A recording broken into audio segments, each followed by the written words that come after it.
You just got to be a people person. That's all. It doesn't take rocket science to do what I did. I was just blessed with a certain ability to do it. I think coming in from we're getting an overview and coming in from the outside when you're not emotionally attached to something. That was the... is big, and a lot of companies miss that. It's like, I'm not attached to this in any way. I've already been paid to show up, or I'm going to get paid no matter what. And to be honest, sometimes it's hard because you know, well, they'll never have me back if I tell them they're all dickheads. You know. Yeah. You can't say that. In fact, you can lose the business because you're too honest with people. Yeah. So presenting it nicely is the whole deal. One of the things I'll share with you, my boss and I, we went for an interview. They heard about our service, and with Eastman Kodak up in Rochester. And we went down to talk to Howdy. How are you doing out of your case? Well, I don't get out much. How you doing, man? Don't be doing that. I would start thinking FBI. I don't think anybody even cares we're alive. Not down in here. No, we're in the jungle, baby. Welcome to the jungle. That's exactly what I said. We are in the jungle. Yeah. Well, that's okay. Deal. How are things? That's okay. That's all right. Could be a hell of a lot worse.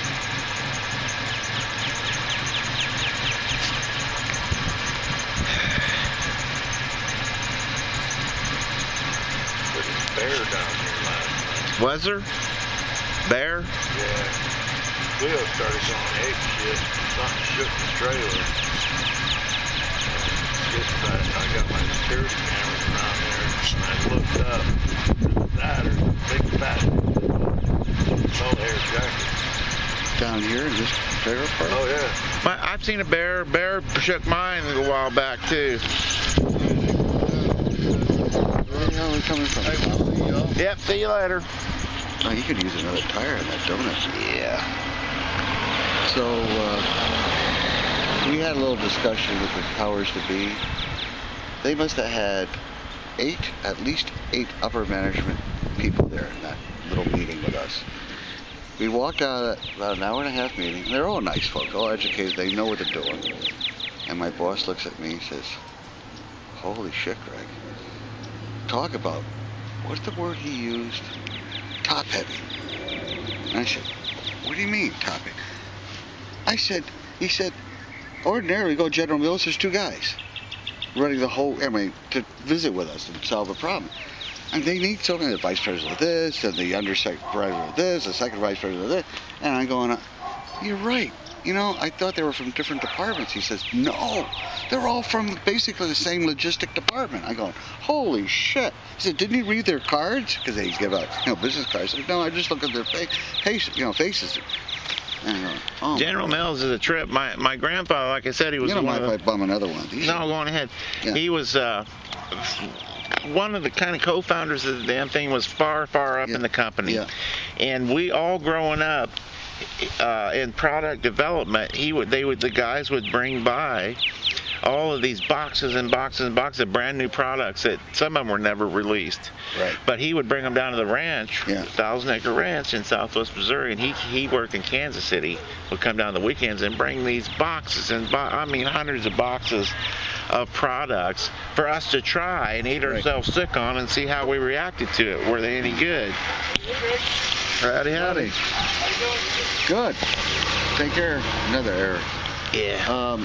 But yeah, market research, they pay good money. My aunt was into market research, and in fact, I took some courses in statistics and market research because I figured that was the going thing back in the 60s, and it was. It actually helped my career a lot. And, samples. Yeah. Sampling people, questionnaires, surveys, how to do a proper survey without, pointing it in one direction. And I learned a lot. Well, that's what the internet and Google is all about, is they can now automatically analyze who looks at what and why, and who's buying what and why. Yeah. And so it's a whole new market world. That's one reason I won't get into Twitter or Facebook or this other stuff, because I know they're using my personal data. In fact, very little personal data goes on my computer. It's a so whole this deal. guitar I have, is there a way I could get a very thin file and sort of reduce the grooves to where they're, I was told they have to be bowed on the neck too, for the fingering. They can't be just flat, right? The frets, or the strings themselves, they are almost like generally between the bridge down the bridge here is the bottom, right? and the nut up top. Right. You can buy new nuts, if you will, or you can file yours down. I don't have a and file that re-glue it. Yeah. Or you can get a brass one, or you can get a bone one. I mean, it's crazy. But the bottom line is, as long as it's easy, as a country boy, it was about 30 below zero, coldest day in Missouri history, and I'd taken, me and a buddy were working out in a shed, welding on a car of mine, welding a new transmission, 351 Cleve, the whole thing. Anyway, he said to me, I was putting a 350 different transmission on a 351 Cleveland. What's a Cleveland? The motor itself, you know. Or 351 Cleve. Anyway, never mind. But it was cold, and I was playing guitar out there in that bitter cold, and he looked at me and he goes, you know, that'd be a whole lot easier if when you mash them strings down, them steel strings, if they was real easy to mash down. Yeah. And I was like, duh, you're kidding. You know, I was like, I've spent the last year filing this down meticulously to try to make them easy to mash. Yeah. But he was so right. It really is. It's out of the mouths of people that really, you know, they're new at stuff. He just hit it on the head, because he could see my hands were freezing and straining, and I cracked my fingers at the end. But if you could mash them steel strings down to hit on that surface, or whatever he said. But that's the whole thing. You won't want to play. The bottom line is, you won't want to play. Yeah. If it's hard, no, it sucks. And that's the whole thing in guitars. Yeah. But you should be able to take that nut off carefully. Well, I'm sure it can come off. I just thought, just remove the strings.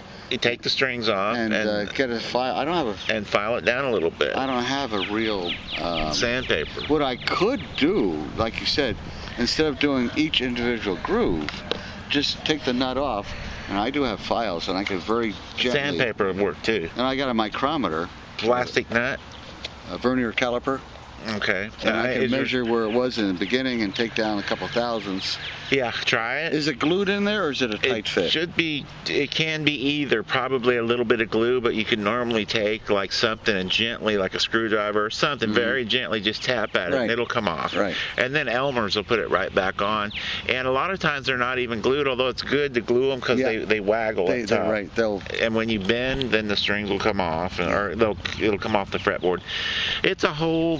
Like I said, I spent a couple years doing nothing but working on guitars, trying to electric and acoustic, all of my guitars, trying to make it just absolutely perfect. Right. And I had other guitar nut buddies that, you know, just nuts about guitars that we did more working on than playing them. And finally I quit that. I just said, you know what, this is stupid. It plays now pretty damn good. Leave it alone. That's funny what you just said. Yeah. Because with me, I started redoing boats, wooden boats.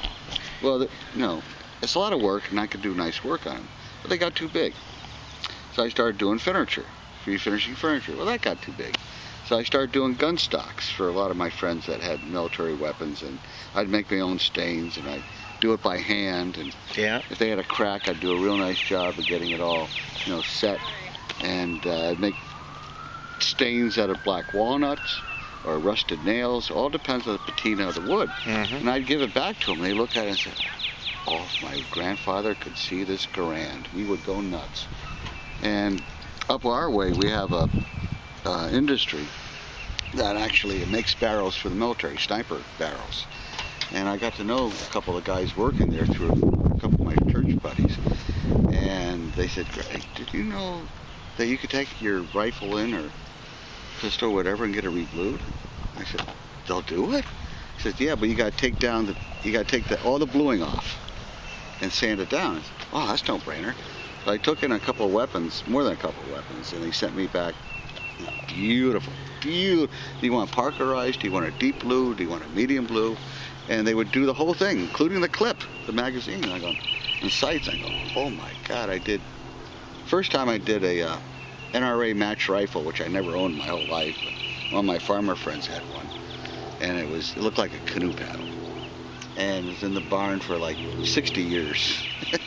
The bore was okay, but the outside needed some work, and it took me a month to do that. And I got the action in the barrel back from the rebluing, and I put it together. I showed it to my farmer friend. He looked at it and said, "Is that my gun?" I said, "Sure is." He said, "Well, it doesn't have the same sights." I said, "Whoever had this gun took the elevation and windage off, because it's an NRA match, you know." And I was able to find one through one of my suppliers, and he only had one left, and it was perfect for that weapon. And I showed it to him. He said, "Oh my God, it's gorgeous." So I took it to the fire department, so showed my judge buddy too, who's into Winchesters. He says, "I've never seen anything with a Schnabel stock on it." Schnabel stock has got, it comes out and then it dips down a little bit. It's a German design, and where your left hand goes out to the end, it stops because it's kind of like got a little dip in it. He said, "That's gorgeous. Can you do one of my Winchesters?" I said, "No, I won't touch a Winchester, because if I do it, it'll devalue your gun." "Oh, up until 1951. I said, "Oh, okay." I grew up on, like I said, Iran, so I've had a lot of gun experience myself and firearm safety and stuff. My dad instilled that in us for sure. Once you see somebody get shot and you realize how deadly serious, this is not a game at all. No. It's a deadly deal. So, but anyway, I built a bunch of where you had to muzzle loaders and muzzle loading pistols and muzzle loading Derringer, browning the barrel, bluing the barrels, we're taking it down, sanding out the stock, the whole thing. 50 caliber Hawkins replica. Oh yeah, 50. Beautiful. I saw Jeremiah Johnson. Yeah, Hatchet Jack. I hope it's a white man that finds my 50 caliber Hawkins. I did one for my brother-in-law. He had a St. Louis Hawken, I think it was Thompson Center. He bought it at a yard sale. The bluing wasn't too bad, but the stock, the brass, and everything needed work.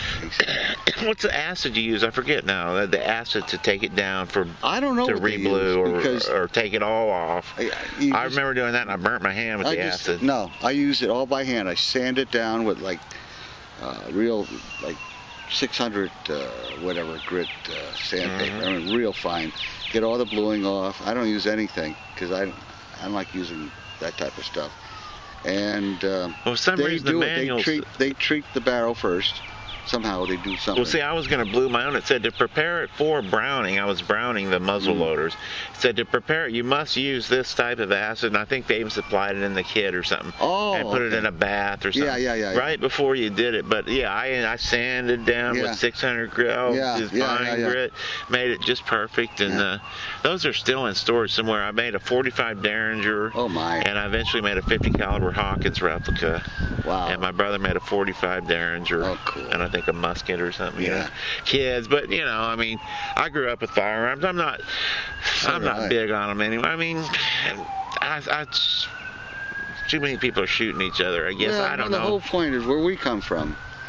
We have a very good respect. I hunt with waterfowl guys. I hunt with guys that hunt squirrels and rabbits and deer and moose and woodchucks and coyotes and you know, and birds. Out there you need one, and plus we lived occasionally. If a stranger come up, and they did occasionally, you don't know what they're up to, and they're on your land. They're walking, they're trespassing like that. I had to run a few guys off at gunpoint, and I would have shot them because they were guys who had probably got out of prison or broke. You know what I mean? Just no good nicks, and you don't know. So yeah, guns are a thing, and plus coyotes would come up.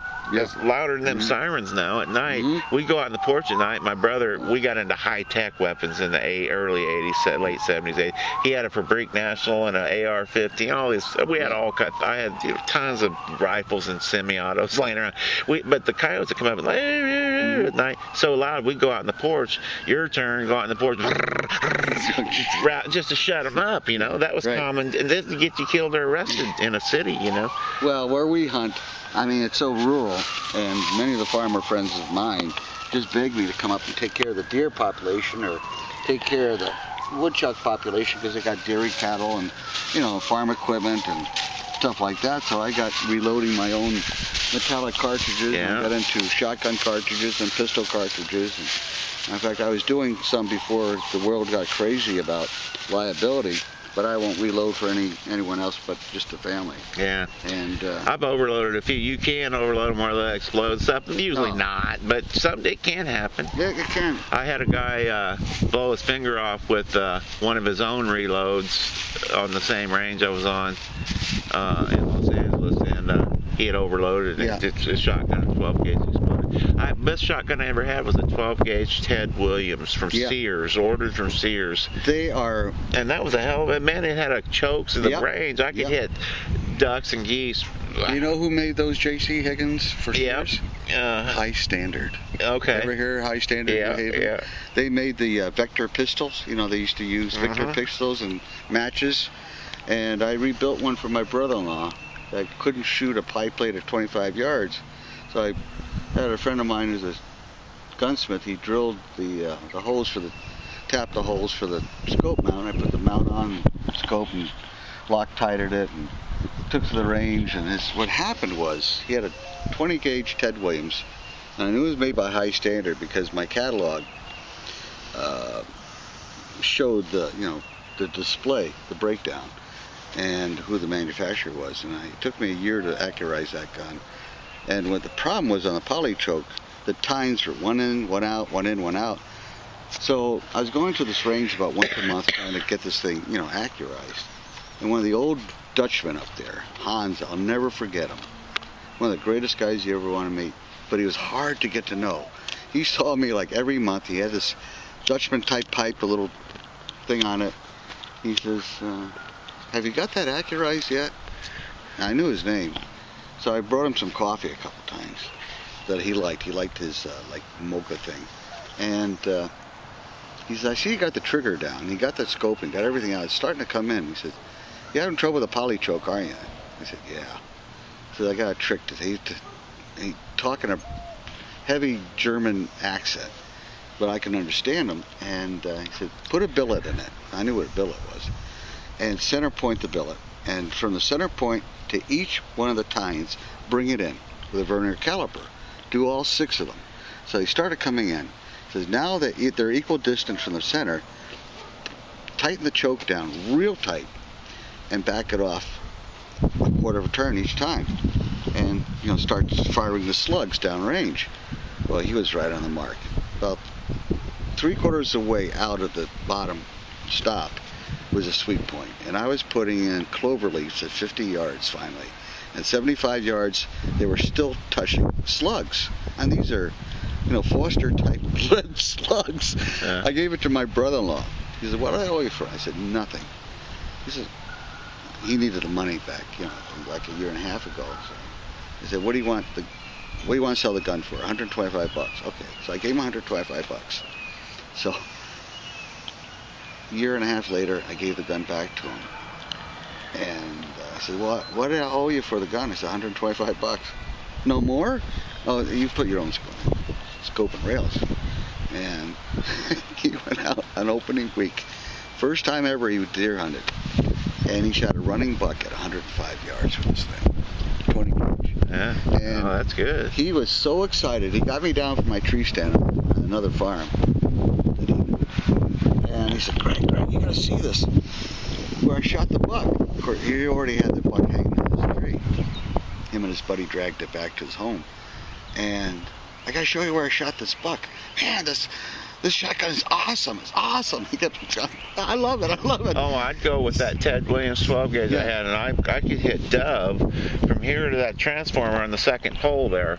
That's about a good 250, 300 foot there, 100 yards, or definitely from here to the light on the first pole. Well, that and their shotguns would pitter, they would never hit anything, and I'd be bringing them down. That first light is probably about 90 yards, I'd say, and that's a hell of a long poke for a shotgun. Yeah, that's what I'm saying. With the long choke on, mine would bring them down about Oh, almost 100 yards. They'd bring dove down with the long 12 gauge choke. I've never heard of anything like on that. a Ted Williams, yeah. Wow. Now you had to aim exactly right, but yeah. I'd bring them down. Definitely from here to the first light. Yeah. And that's almost 100 yards. Yeah, For a shotgun, yeah. That's what I was talking about. My buddies would all go, "Man, how you doing?" They had these crappy little old, oh shit, yeah. crap with no choke or anything. Yeah. But I could bring them down, within 100 or 200 foot. I'd get them every time, whatever I was shooting with that thing. Yeah, that's a hell of a poke. The furthest poke I ever got was with, I knew some guys that worked for Remington, Ilion, because we were only, 80, 90 miles from Ilion up there. And I got to know this guy. He was retired from Remington. He had some chokes that Remington made, or someone made for Remington. He said, "Greg, I heard that you're a turkey hunter." Said, it's all in the choke, too, with a shotgun, by the way. And I wasn't using 7.5 duck shot or the real light shot, a little bit heavier. I think I was down to maybe 3, 4, 5. Oh, that's heavy. Yeah, that's what I'm saying. That's why it projected so far. Yeah, because it carries. Yeah, if you use maybe 6, maybe 6, 5 or 6, and I'd get them every time. But the 7.5 or 7 3/4, whatever it was, would spray out and never get that far. No, so don't let me hit you wrong on that. No, I understand where you're coming from, because I do a lot of bird hunting and squirrel hunting, and have done a lot of weapons for my brother-in-laws and family. And we have some awesome records as far as ballistics and long shots in the whole clan and neighborhood for the 4 guns I redid, including the first 20 gauge for my brother-in-law. So we go out to where he shot this deer, right? And he said, "It's about 50 yards. I go, "Okay." We get out there 25 yards, 30 yards. He says, "There's a gut pile out there," because I gutted out the deer. Okay. And we get out there 50 yards. I said, "Well, where is it?" "Well, let's go some more." 60 yards, 70 yards, 80 yards. I said, "Come on, you're pulling this is bullshit." He said, "No, honest to be, I'm not lying. G," he called me G. "I knew, it was right before the hedgerow. I shot him just before the hedgerow." We get out there, it was 105 paces. 20 gauge with slug? This is 20 gauge with 5/8 ounce or 3/4 ounce lead Foster slug. Slug, yeah. You should be able to hit with a slug. That's, anything with a shotgun. There was the gut pile. I say from here to that pole is about as far as I want to go with a shotgun. Maybe here to that trailer. 12 gauge is your best. I don't care if I was in a foxhole in the military. Oh God, yeah. I'd spit the 12 gauge and wait till they came in. You got that right. Now they've got machine 12 gauge. Have you seen that? It's insane. Yeah. They have what they call is the broom sweeper. And what it is the canister, like the 50 rounds on the Thompson submachine gun. Yeah, it's a canister shotgun. The police have it. The police have it. The military have it. What it is, I think it holds 40 rounds of 12 gauge, but they're like buckshot. I'm going, holy friggin' dog shit. And with us, I held the record. Well, my brother-in-law held the record for 4 years, 105 paces. And I finally got up to 101 paces out of a tree stand. The next one was 109, so I beat him. 2 years later or so, I got one at 121 paces, and we checked it off, back and forth. And then my brother-in-law calls me, the younger brother-in-law says, "I got one." He calls me up that night. He says, "Where the hell are you?" I said, "I'm home. I just shot a huge doe." "How far was that one that you shot on the farm?" I said, "How many yards did you shoot yours?" He said, 120. "I got you by 1 yard." Ah, shit. So I took his Marlin. He had a beautiful Marlin shotgun, 12 gauge. And I worked on the trigger, and I worked on the barrel. And re-Loctited everything. And he got his furthest deer. To this day, he holds the record, 144 yards. 1 ounce slug, 12 gauge. Yeah. Now, see, we're using 4x32 scopes. We're using duplexes, so you can see the image of the deer. But in 100 yards, the crosshairs are fine enough that you can put it right on the shoulder. And that's how he got his deer. One shot knocked that buck right down. He said, I was just I'm a pretty good shot, but one guy I grew up with who still, his name's David Wallace, he's an instructor now for the military in their sniper programs and wins their sniper competitions. Yeah. Well, I grew up with him. This is the day I realized he was much on a different level of shooting. He had a Korean era 30 caliber carbine, and I had my 12 gauge. And we went out into a field, and about a good couple 100 feet away with that 30 caliber carbine, a sparrow was flying through the air, and he sighted in a couple 100 feet away and shot a sparrow with a single shot 30 caliber carbine. Unreal. And that's where, and it blew it in half, of course, you know, blew it apart. But I couldn't, you know, no way could I do anything like that. And I thought, oh, he's on a whole other level. Yeah, but it turns out he now teaches snipers for the military, and he wins those competitions. That I got out of the shooting and stuff. My brother, I think he did too, but because you can get too nuts about it, a little too militant. They had a whole paramilitary. And I was like, guys, he got to the point, he's like, I go, well, what about everything? They're always talking about everything's going to break down when society breaks down. Right. And then they'd built a little place underground. I'm like, well, what if you see me coming up after society breaks down? We'll kill you where you stand. It's dog eat dog. And I was like, you know what? Just to hell with you guys. If you see shit that way. It's like anything else. They went too far. Like anything, Eric, you can take it too far. They went too damn far, and that's when I said, you know, life can't be. It is kind of kill in the dog eat dog, but not really. If people were just half decent, it wouldn't have to be that way. No, well, you know, where we come from, you know, it's a very exceptional part of our area, and you know, everybody knows each other. In fact, we have right in our neighborhood, we have 5 past fire chiefs. From our friends came down. They're right around the corner from us. He was a past fire chief and his wife. They came down last month to spend some time with us. They're down here too. Plus another couple who's a past fire chief. Plus another couple down here. One's in DeLand, I think. One's in Bushnell, and one's in Silver Springs or something like that. Anyway, we get together every so often. But yeah, I know you can take it too far. You know. It's a matter of, what's the word my dad used to use? Everything in moderation, like the Greeks. You know? Being reasonable about stuff. Yeah, being reasonable. Let be what it is. You know, let sleeping dogs lie unless it affects you. Yeah. You know, and with that attitude, it's really enabled me to meet some great people. Because sometimes people are just too judgmental. It's really a shame, because they're closing the door on knowledge. You never know. Like you, I mean, I sat down with you and learned that we come from a similar background as far as, you know, the way we think and our ethics and so on. But if I said, oh shit, another friggin' musician, you know, and some people feel that way. You know? It's just too bad. Like a friend of mine said, we were talking about prejudice and judgment one time, and he said, in the context of just being a decent person or whatever, or learning, and he said to me, he said, you know, judgment is just another way of closing your mind. Yeah, that's what it is. And that was like 10 years ago, and I'd really tried not to be judgmental, but it is a thing. I try not to be what I would say, judge or close my mind in any way, but we all do.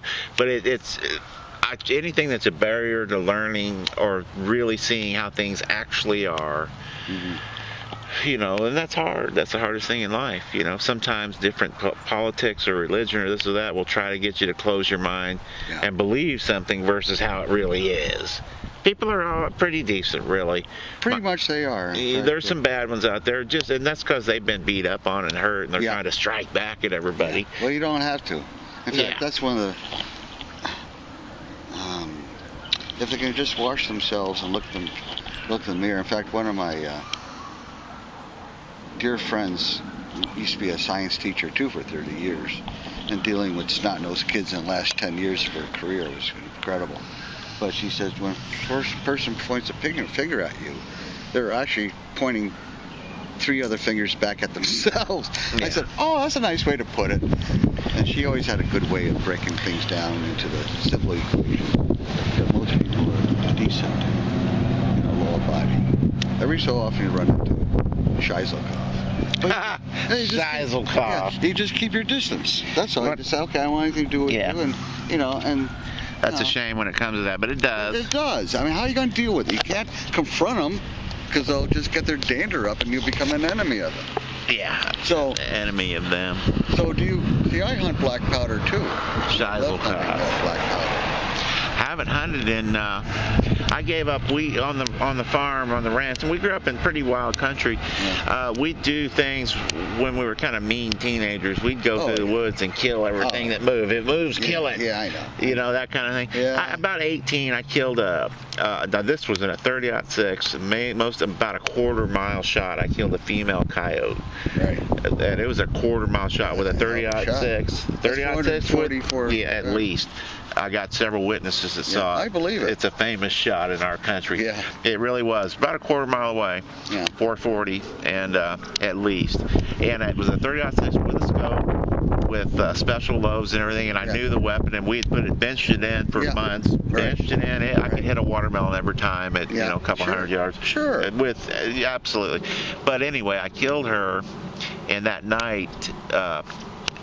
I was about 18 years old, and I skinned her out in the barn, and it was cold, and the wind was blowing. I had a barrel stove, and here suddenly I had a dog like that, with no skin, blood all over my hands and my face. I'd been skinning her, trying to do it fast, and wasn't very good at it with a razor knife. Yeah. And I hung that skin up, and the wind was blowing, and I could literally feel like the ghosts of animals or something all around. I was just like, oh my God. Well, then the next night, it turned out that she had pups, and about a good maybe 300 yards from the window where I slept, I heard a bunch of little pups that night. Coyote pups. Right. Then over the next couple of weeks, I got to hear less and less. They were dying. Right. And I thought, oh, how fucked up is all that? I killed something that was beautiful anyway, and I quit all killing then. Yeah. Some guys had a revelation like that. And I understand that. I would if but not for sport or pleasure as much as a necessity. We eat everything, wild turkey, deer. We even had sweet and sour woodchuck. As a necessity or nuisance or snakes every time still. Yeah. Snake every time. I don't care. It's your duty to kill them. Yeah. Forget it. Where I lived in western New York for a while, for 11 years, I got to know a couple of the farmers really well because they wanted to get rid of the woodchucks, but they had some heifers that got eaten up by coyotes, and they were so ticked. See, they don't have, as you know, they don't have insurance on livestock. Yeah. They lose the life, that's it. So they would beg me. They would call me up at 4 o'clock or 5 o'clock when they're spreading the manure, and on a Saturday, said, Greg, we found a den. Come on down, get rid of these damn coyotes. And I go down there. A lot of people say they won't do that, but they're a wild animal. They're a smart animal. A coyote can whip 2 or 3 dogs. God, they're a tough animal, and they're smart. But also that year we were hunting them, they had been taking down calves and cows in packs with wild dogs running around. So that year we were kind of pissed and had a vendetta. Yeah. And that day I killed her. They had taken down animals. That same brother-in-law I was telling you about finally moved out to further country near a swamp area, what they call like a game preserve, but it wasn't it was a protected state. I mean, you can fish there, you can hunt there, but it was they had coyotes. Well, he had a dog and a cat, and he missed them. They disappeared. Well, we were out there hunting, I think the next season, which started like October, bow season. We were out there in a patch of woods behind his house. We found the kitty collar and the dog collar. Mm-hmm. Was he pissed? So ever since then, if you saw a coyote, we took it down no matter what. It's funny in Los Angeles too. I like coyotes. They're a weird animal, but they're a nuisance animal too. Yeah. But in Los Angeles, they have wild coyotes that you'll sometimes be at 2, 3 in the morning on Hollywood Boulevard. You'll see a coyote just trot across the boulevard. It happens there, but it kind of shows you, they were here millions of years before us, and they'll be here after us. In fact, there was they're a survivor. Yeah, there was an article in one of the hunting magazines that the coyotes are coming into residential areas along with deer and wild turkeys because some of the farmlands are getting used up for development, no place to go. Anyway, so do you have any weapons down here at all? Do you hunt at all down here? No. You don't have any? I haven't been hunting down here at all. Oh. No. Because I've been looking for a 410 shotgun. Because with the scouts, I like to teach them, single shot 22s or even clip fed 22s, especially 410s. Because some of these kids are not real big. Yeah. You give them a 20 gauge or 12 gauge, and I'll blow the socks off. So we start them out real with a, double barrel. The last 410 I had was a single shot breakover. Yeah, right. One, I think it was a snake charmer or something like that. Yeah, right. Like on that order. Yeah. And that's what I'm looking for. I don't keep any weapons anymore, just for a lot of different reasons. And, yeah, I understand. You kind of, I think it was to signify I'd sort of grown beyond that. Although I love them still, and we'll talk about them. I love blowing stuff up. I do too at the range. Yeah, shooting stuff or making some kind of fuel incendiary bomb in a safe place. Seeing if you can blow up something. I had a junkyard at one time. I'd occasionally blow something up, but that's when I spending so much time in Los Angeles, any blowing up of things or firing shots in the yard, it's just unheard. You get arrested. It's unheard of. So where we are, you can shoot out in the backyard if you wanted to. We don't, because there's a horse farm behind us, and there's 67. Watch your background. Oh, I mean, it's a neighbor's. Good God. Yeah. Come on. I mean, who needs to shoot a gun when you can go 6 miles to the range and have unlimited use at shotgun, rifle, pistol? I mean, it doesn't make any sense at all. So, and we got 700 acres of state land right behind us too. We can hunt there. So. Yeah, we grew up where it was a necessity, but I'm not sure where I come down on. I think on the whole gun issue, I think it's the thing of I really like them. I enjoy them. I would say probably anybody under 30. I think anybody under 30 probably shouldn't be a cop or shouldn't have the authority to shoot somebody, because in LA I met a lot of young cops who are just real quick on the trigger, and that's such a big decision. I don't think you can make it till you're under 30, maybe 33 or Christ year, they say. Yeah, I know. It's a mindset, and I see that with the scouts especially. We'll start them off in archery, and they can't hit the broadside of a barn. Well, by the end of the week, they're starting to put in slinging arrows at 25 yards inside a hat.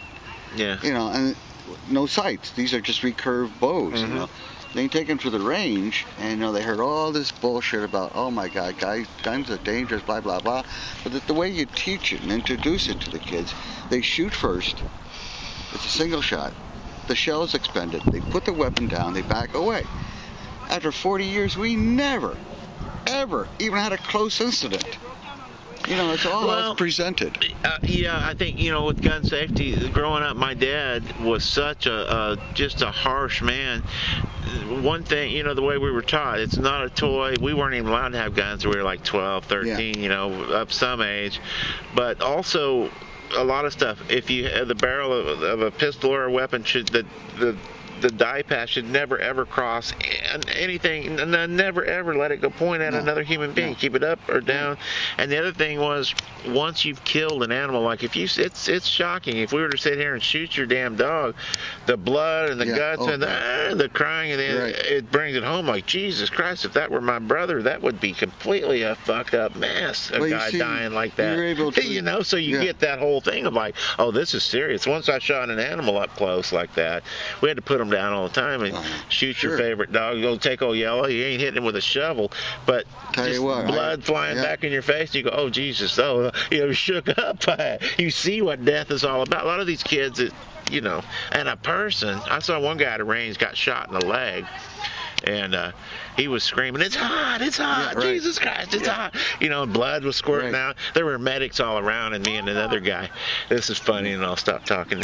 But the guy I was with, I was shooting at a range in LA, and the black guy I was with, and he goes, the black guy with that kind of funny accent, he goes like, even with my limited knowledge of medicine, I know that's not good. The guy 2 stalls down was spurting blood out of his leg. It was funny. Howdy. Yeah, he did stop by. Yeah. They were just asking me, and I anyway. Hey, let me give you my phone number. Yeah, do so. I've got a phone down there. I got cable, internet, all kinds of stuff. Just give it to me. What is it? I'll remember it. It's a landline. It's 729-6665. 729-6665. Yeah, one's my IQ. 666. One's my IQ, one's my age. In the 352. Yeah. Okay. Oh, yeah. Cool, man. Yeah. If you. I might drop my number off on your phone if you want somebody to take a look at your guitar or whatever. I've got a bunch of them, in fact. Well, I love to learn how to play guitar because I tell you, I'm bored silly down here. I talked to 5 people in the vicinity, including our relatives that live in DeLand and Eustis to go fishing. And to this day, no one has said, come on, let's go fishing one of these days. I couldn't get arrested down here. I keep to myself. I rarely go out. I'm not really all that well. No, I'm talking about fishing, not being arrested. No. I'm saying I can't get anybody paying any attention to me at all if I say, let's go and fish, whatever, or talk to me, nothing. So I just keep to myself. But I think that's part of getting older. You know, it's sort of like people don't really, they're busy too. Yeah. Let's say that. They're busy. They're all retired. What are they going to do? How many more programs of TV do you need to watch? I didn't want to say that to you, but yeah. You know, I have a different philosophy. I mean, the thing is, we're members of the Moose here in, well, back home too. But Eustis has a great Moose Lodge. And the reason I mention this to you, on Wednesday night they had this guy called Steve, and he's part stand-up comedian and karaoke. And there's about 12 people that participate in karaoke at the Moose. About 6 o'clock on Wednesdays. And it's a ball. You can dance. And these are so nice people. I'll tell you, Eric, if you sang and played, you'd get along with these people like, you'd be in like Flynn. But the Moose has, 3 years ago, we started coming down because we're both retired for one thing. And I introduced Sherry to the Moose down here.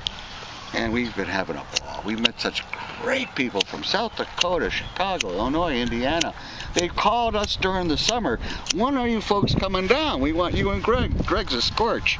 You know. Well, what I was saying on that subject, I think as you get to a certain age, your friends, like you said, it's probably good to get out and meet some new people, do some new stuff, because your friends they're kind of tired of your thing, or they're busy doing what they're doing. They're usually busy doing their thing. And you go like, hey, let's go do this. And well, I've hunted with Eric before. Well, the first time we were down here, they think like that. I've done that. Oh, I've been there too. You know. We met this delightful couple right on the corner, opposite the mailbox, Bob and Nancy. They're from Ohio.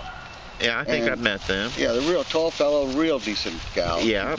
He redid the trailer there. Didn't he redo the entire trailer right on the corner? Yeah, he's right. Yep, right behind the community center. I talked to him. Real did it in wood inside. Yeah. Nicely done. So he said, so I asked him, I said, whereabouts you folks from? He said, well, you don't probably know. I said, we're from Ohio, we're from the Pennsylvania border. I said, well, whereabouts?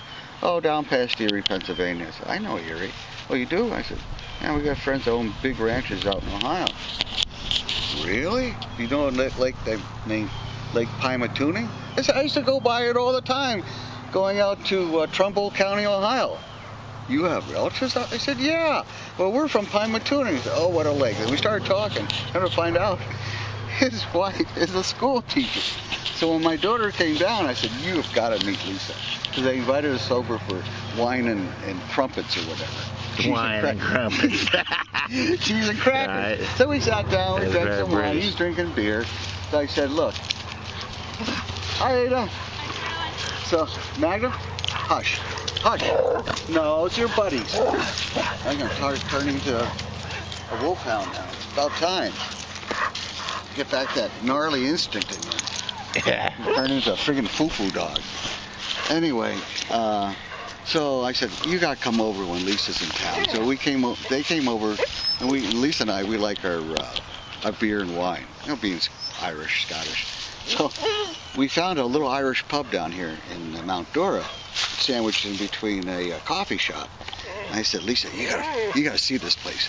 They had beers that were made in Tampa. They're home brewed or were micro brewed. We picked up a 6-pack. We brought it back home with a whole bunch of wine. And we said, Nancy, we want you to try some different wine. And Bob, he's not a wine drinker. He said, give me a beer. He walks in with his own beer. I said, Bob, you don't have to walk on your own beer. Well, what do you have? I said, Labatt's a Blue. Oh, okay. So I said, what are you drinking, Greg? I'm not going to drink that wine tonight. I'm going to get into the brewski. So we sat down. We talked this shit. But, you know, that's how it is. I mean, when Magnum, hush up. It's a doggy, okay? No, it's not a squirrel. Yeah, I used to drink some, but my damn liver, I had a reaction with when I was getting treated, cancer treatment, and drinking. you know, quite a bit of wine every night to get to sleep. The medicine and the reaction, it chewed my liver up. So for a few years now, I haven't been able to drink it all. Don't want to, because I felt so sick afterward every time. It rips the guts out of it. Oh, I just felt so like a skeleton the next day. Do you drink green tea at all? Yes. Yeah, that's what was in here. Okay. I constantly drink tea. But do you anyway, add anything to it? No, just no. Sometimes Mountain Dew to give it a little kick, but that's not good. No.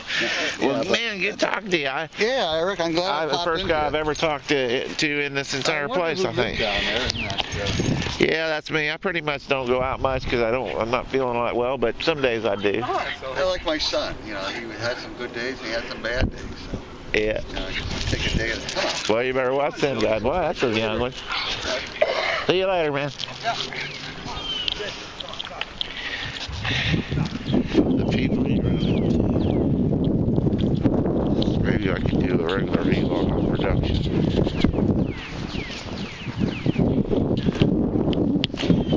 Oh, I had to quit. Had to quit.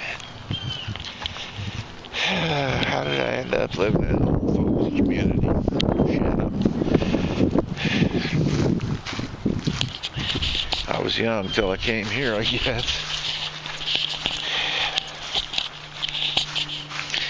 Wish I could go have a cup of wine with you, Gary, but it don't suit me anymore. Man, that's leaking. Water heater's leaking. I need to take a shower. That's my big rush of the day. Shower. I'll get back to production on another day.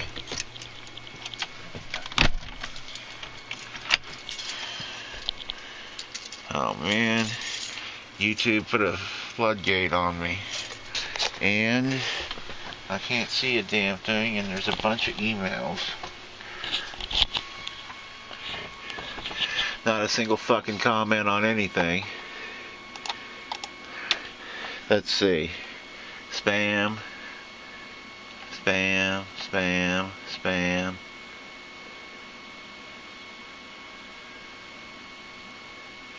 Spam. Spam. Spam. What?